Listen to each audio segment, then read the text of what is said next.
And I'm like you, Jonathan. I couldn't do it.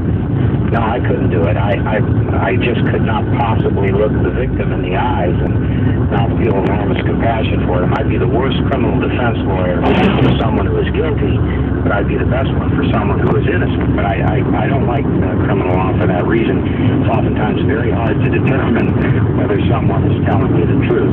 Let's go to Cleveland, Ohio, east of the Rockies. Around with Jonathan Moore. Hi. Hi. I had a question about the hazards of energy drinks and why they're marketed so much and pushed to the public. All right, can you address that, Jonathan? Sure. There are some very responsible companies that sell energy products, and I don't want to broad stroke. There are also some companies that sell energy drinks that actually have in their labels, on their labels and in their promotional material, language that unquestionably promotes the use of these substances with alcohol. We got a real problem here because it increases your tolerance for alcohol, so there's a lot of kids in college mixing energy drinks with alcohol and others, and causing accidents and so on. There's a legitimate legal concern with that, and I think it needs to be the focus of attention. The party that's making these effects needs to be held responsible for the actions that are logically resulting from it. And so I'm no friend to energy drinks that promote the mixing of energy drinks with alcohol.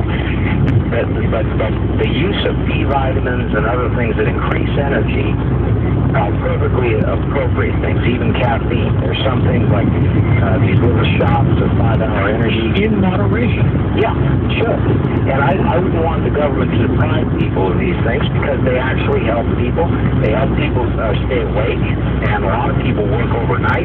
They need to have something. And so these kinds of products that are responsible, when taken responsibly, totally fine.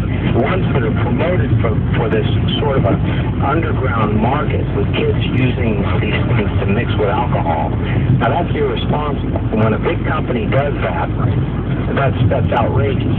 Let's go to Robert now in Fredericktown, Maryland. There he is. Or is it Missouri? It's Missouri. Go ahead, Robert. Yeah.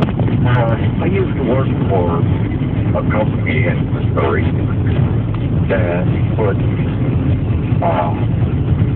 steroids into vitamins for the American cereal. But so the same steroids were left out of the vitamins that were made for the Canadian market.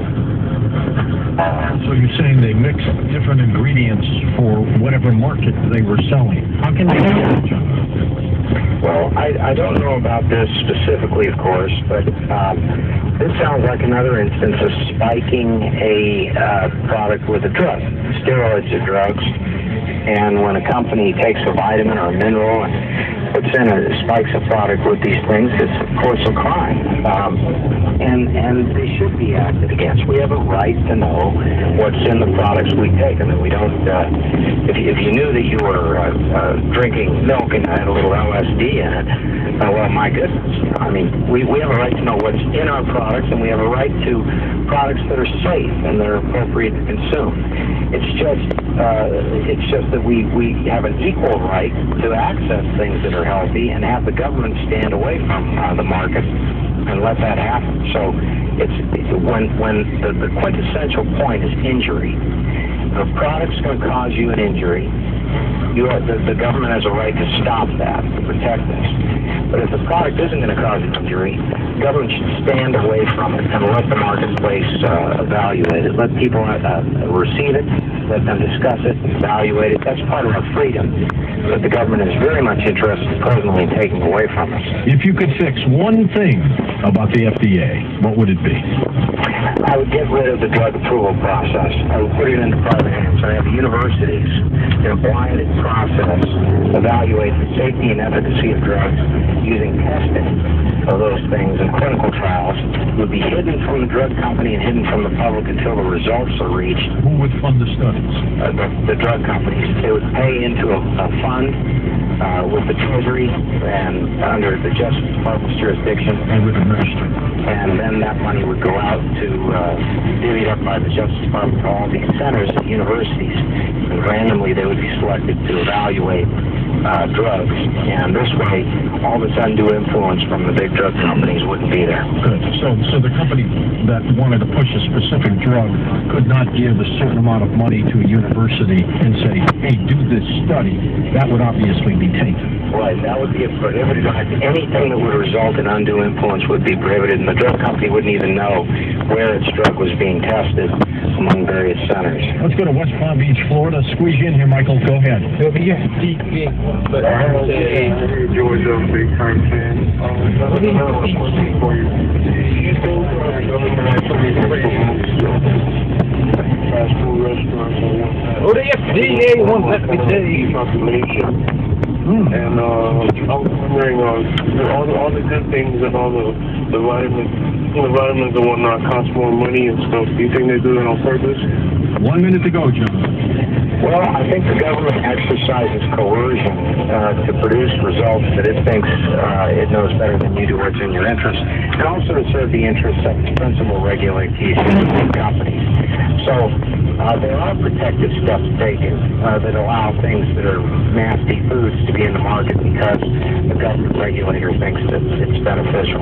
I would hope, in my heart of hearts, that we can reach a day when our government would do what our founding fathers wanted it to do, which is to restrain men from injuring one another, to leave them unaffected industry and improvement, not take from the mouth of labor the bread it has earned. That's what Thomas Jefferson in his first inaugural address said, is the sum of good government.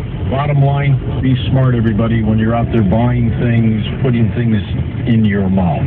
Do you agree, Jonathan? Absolutely. All right, my friend. Be well. See you at the next conference, okay? Jonathan Emore, his website, emore.com. He's an attorney. He has battled the FDA a number of times on First Amendment grounds and other issues, and has been very, very successful. Up next, we're going off into space. Stick around and go with us on Coast to Coast AM. Enjoy all those.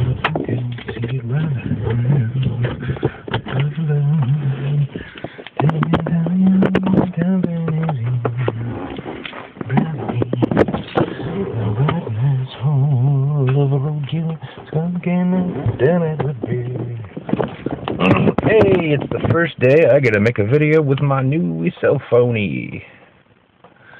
Oh, I don't know how to use it well yet.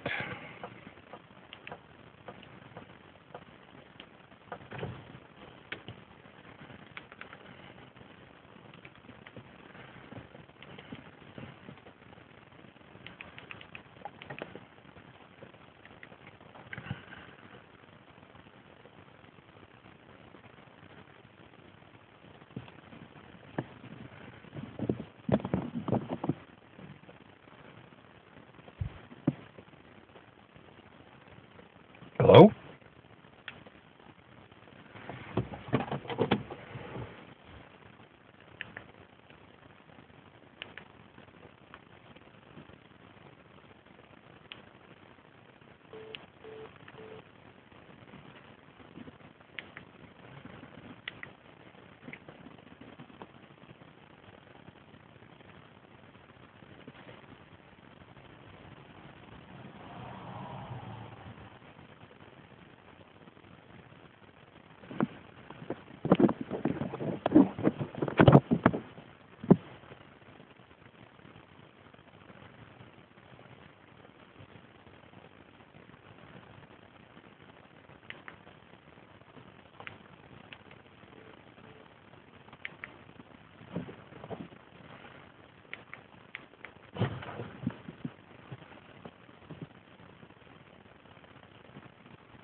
Hello?